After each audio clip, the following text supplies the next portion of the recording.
नमस्कार, स्वागत है आपका हमारे चैनल पर। मैं हूं आपके साथ शिप्रा सैनी।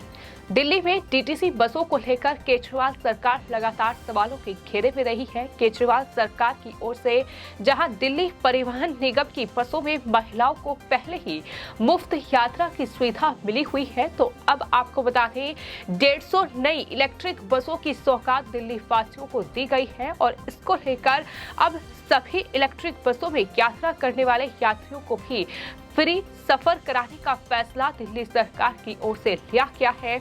डीटीसी की ओर से एक आदेश जारी किया गया है जिसमें 3 दिनों तक सभी यात्री मुफ्त में इन इलेक्ट्रिक बसों में यात्रा कर सकेंगे। लेकिन केजरीवाल दिल्ली के मुख्यमंत्री शायद ये बताना ही भूल गए कि दिल्ली वासियों को 150 इलेक्ट्रिक बसों की सौगात दिल्ली सरकार ने नहीं बल्कि मोदी सरकार की स्कीम फेम 2 के तहत दी गई है और इसको लेकर बड़ा खुलासा हुआ है। दरअसल एक रिपोर्ट सामने आई है जिसमें ये बड़ा खुलासा हुआ है, जिसमें सवाल किया गया कि दिल्ली सरकार ने पिछले 5 साल में कब और किस प्रकार की कितनी बसें खरीदी और हर एक बस कितनी लागत की आई। ये सवाल किया गया था, जिसका जवाब उसमें लिखा गया है कि दिल्ली परिवहन निगम ने पिछले 5 साल में कोई नई बस नहीं खरीदी है, लेकिन साल 2021 में 300 एसी लो फ्लोर इलेक्ट्रिक बसें भारत सरकार के फेम 2 योजना के अंतर्गत इंगेज करने का ऑर्डर दे दिया गया, जिसमें 2 एसी लो फ्लोर इलेक्ट्रिक बसें दिल्ली परिवहन निगम के बेड़े में जोड़ी जा चुकी हैं और आज 150 इलेक्ट्रिक बसों का उद्घाटन दिल्ली के मुख्यमंत्री अरविंद केजरीवाल ने किया है। और आपको ये बता दें कि एक तरीके से दिल्ली सरकार ही इसका पूरा क्रेडिट ले रही है। जिस तरीके से आम आदमी पार्टी की ओर से ट्वीट किया गया है और लिखा गया है कि दिल्ली सरकार कल 150 इलेक्ट्रिक बसें शामिल करेगी, अरविंद केजरीवाल नए बेड़े को हरी झंडी दिखाएंगे। इस तरीके से अरविंद केजरीवाल की पार्टी आम आदमी पार्टी की ओर से ये ट्वीट किया गया है। लेकिन ये रिपोर्ट सामने आई है जिसमें ये बड़ा खुलासा हुआ है कि पिछले 5 साल में कोई नई डीटीसी बस केजरीवाल सरकार ने नहीं खरीदी है, जिसके बाद अब बीजेपी लगातार आम आदमी पार्टी और खासतौर पर केजरीवाल सरकार पर हमलावर है। बीजेपी आईटी सेल प्रमुख अमित मालवीय की ओर से ट्वीट किया गया है जिसमें उन्होंने अरविंद केजरीवाल सरकार को घेरते हुए ये लिखा है कि अरविंद केजरीवाल ने दिल्ली को मिली 150 नई इलेक्ट्रिक बसों पर 3 दिनों के लिए मुफ्त बस की सवारी की घोषणा की है, लेकिन उन्होंने आपको ये नहीं बताया कि ये बसें मोदी सरकार द्वारा फेम 2 कार्यक्रम के तहत उपलब्ध कराई गई है। केंद्र सरकार की पहल का श्रेय लेने के लिए केजरीवाल किस तरीके से आगे आ रहे हैं, ये उनकी तरफ से लिखा गया है। तो वहीं अब जिस तरीके से ये रिपोर्ट सामने आई है जिसमें बड़ा खुलासा हुआ है, उसके बाद अब केजरीवाल सरकार पूरी तरीके से बेनकाब हो चुकी है। मुख्यमंत्री अरविंद केजरीवाल पूरी तरीके से बेनकाब हो चुके हैं और इस रिपोर्ट को ट्वीट करते हुए बीजेपी के तमाम नेता अब प्रधानमंत्री नरेंद्र मोदी और साथ ही मोदी सरकार को धन्यवाद दे रहे हैं। इसी कड़ी में तेजिंदर पाल सिंह बग्गा का ट्वीट सामने आया है जिसमें उन्होंने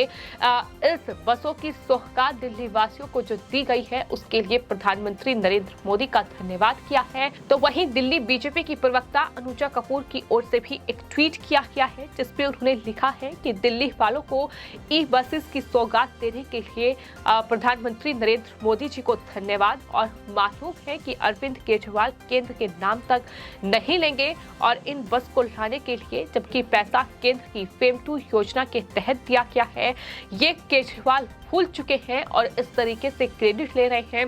केजरीवाल की पुरानी आदत है पैसा केंद्र का और क्रेडिट खुद लेते हैं। ये साफ तौर पर अब बीजेपी के तमाम नेता इस पूरी रिपोर्ट में खुलासे के बाद ट्वीट कर रहे हैं और हम देख रहे हैं कि किस तरीके से लगातार अरविंद केजरीवाल सरकार आम आदमी पार्टी राजधानी दिल्ली में केंद्र पर हमलावर रही है। वो लगातार प्रधानमंत्री नरेंद्र मोदी को टारगेट करती रही है। तमाम जो आरोप है वो केंद्र सरकार पर लगाए गए हैं। जब किसी भी बड़ी योजना का उद्घाटन प्रधानमंत्री नरेंद्र मोदी करते हैं तो ये आरोप उन पर लगाए जाते हैं कि ये जो योजना है ये दिल्ली सरकार की है, लेकिन फीता प्रधानमंत्री काट रहे हैं। इस तरीके का आरोप भी लगाया गया है। लेकिन अब जिस तरीके से आज दिल्ली में 150 इलेक्ट्रिक बसों की सौगात दिल्ली वासियों को मिली है और वहां पहुंचकर अरविंद केजरीवाल ने उन इलेक्ट्रिक बसों का उद्घाटन किया है, उनकी सौगात जो दिल्ली वासियों को दी गई है। लेकिन केजरीवाल ये बताना भूल गए कि दरअसल ये जो 150 इलेक्ट्रिक बसें हैं ये केंद्र की फेम 2 योजना के तहत दी गई हैं।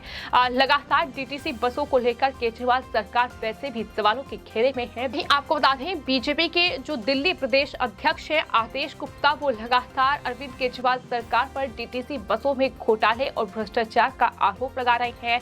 हाल ही में कुछ दिन पहले ही उनकी तरफ से एक प्रेस कॉन्फ्रेंस की गई थी जिसमें उन्होंने साफ तौर पर दिल्ली के जो परिवहन मंत्री हैं कैलाश गहलोत, उन पर दरअसल दिल्ली परिवहन निगम में भ्रष्टाचार का आरोप लगाया था और साथ ही केंद्रीय गृह मंत्री अमित शाह से लेटर लिखकर उन्होंने डीटीसी बस घोटाले की सीबीआई जांच की मांग भी की। आदेश गुप्ता ने ये साफ तौर पर कहा था कि अरविंद केजरीवाल जो कभी आम आदमी की बात करते थे, आज उनके लिए आम लोगों के जान की कीमत पानी से भी सस्ती हो चुकी है। ये बात उन्होंने इसलिए कही थी क्योंकि हम लगातार देख रहे हैं कि एक महीने के अंदर ही दिल्ली के अलग अलग इलाकों में कई डीटीसी बस जो है आग के गोलों में तब्दील हुई है, कई डीटीसी बसों में आग लगी है और इसलिए 5,000 करोड़ रुपए के बजट वाला डीटीसी परिवहन निगम आज बर्बादी की कगार पर पहुंच गया है।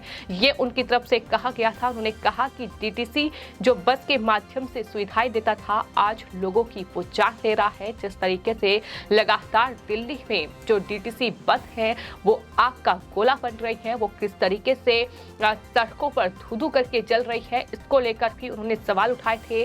डीटीसी आज पूरी तरह से भ्रष्टाचार का अड्डा बन चुका है। आदेश गुप्ता जो कि बीजेपी के प्रदेश अध्यक्ष है, उन्होंने साफ तौर पर जो डीटीसी लगातार बर्बाद हो रही है उसमें भ्रष्टाचार की प्रकाष्ठा क्या है, किस तरीके से भ्रष्टाचार हो रहा है, इसको लेकर केंद्रीय गृह मंत्री अमित शाह को एक लेटर लिखा जिसपे उन्होंने सीबीआई जांच की मांग की थी। और इसी के साथ साथ आदेश गुप्ता ने डीटीसी बसों पे बार-बार जो आग लग रही है उस पर सवाल उठाए थे। उन्होंने साफ तौर पर यह कहा कि पिछले एक महीने के अंदर 6 डीटीसी बसें आग के हवाले हुई हैं और ये दिल्ली सरकार की बर्बादी की कहानी को पूरी तरीके से बयां कर रही है। केजरीवाल की सत्ता में आने से पहले डीटीसी 6,200 बसें थी जो आज घटकर 3,300 रह गई है, जबकि दिल्ली की आबादी में पिछले 7 सालों में 20 से 25 लाख का इजाफा हुआ है, ये उनकी तरफ से कहा गया। लेकिन वहीं आपको ये बता दें कि दिल्ली के मुख्यमंत्री अरविंद केजरीवाल ने जो एक हलफनामा पेश किया था उसमें उन्होंने कहा था कि दिल्ली में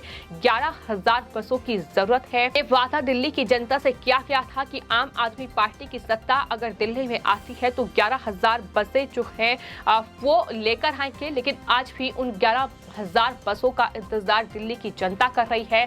तो इस तरीके से दिल्ली सरकार, अरविंद केजरीवाल सरकार लगातार बेनकाब हो रही है। और फिलहाल जो ये रिपोर्ट सामने आई है इसके मुताबिक जो खुलासा हुआ है उसमें ये बड़ा खुलासा है कि पिछले 5 साल में एक भी कोई नई बस दिल्ली सरकार नहीं लेकर आई है। ये बड़ा खुलासा केजरीवाल को बेनकाब करने के लिए काफी है। और साथ ही ये भी सवाल किया गया था कि इस समय दिल्ली परिवहन निगम के बेड़े में कुल कितने बसें अवेलेबल हैं, इसको लेकर भी जवाब दिया गया है जिसमें लिखा गया है कि दिल्ली परिवहन निगम के बेड़े में कुल 3,762 बसें फिलहाल हैं और इसमें सीएनजी बसें 3,760 हैं, जबकि इलेक्ट्रिक बसें 2 हैं और उसमें अब ये 150 बसें भी जुड़ चुकी हैं। और इसके बाद जो कुल बसें हैं अब वो लगभग 4,000 के करीब हो चुकी हैं। तो इस तरीके से ये भी तमाम बड़ी बातें इस पूरी रिपोर्ट में कही गई हैं। यानी एक तरीके से पूरा ब्यौरा जो है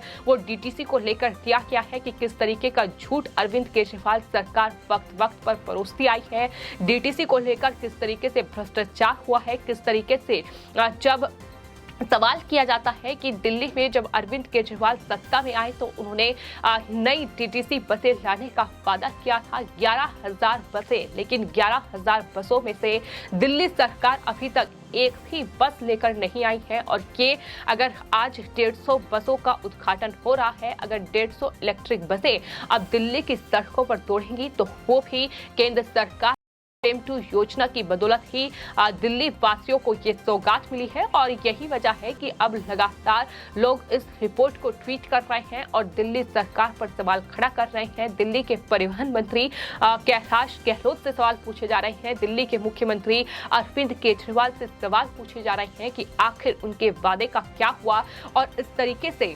केंद्र अगर बसें प्रोवाइड करा रही है तो दिल्ली सरकार उसका क्रेडिट क्यों ले रही है। ये सवाल भी लगातार अब सोशल मीडिया यूजर्स दिल्ली के मुख्यमंत्री अरविंद केजरीवाल से पूछ रहे हैं। फिलहाल आपकी इस पूरे मामले पर क्या राय है हमें कमेंट बॉक्स में जरूर लिखें और चैनल को सब्सक्राइब करें। धन्यवाद।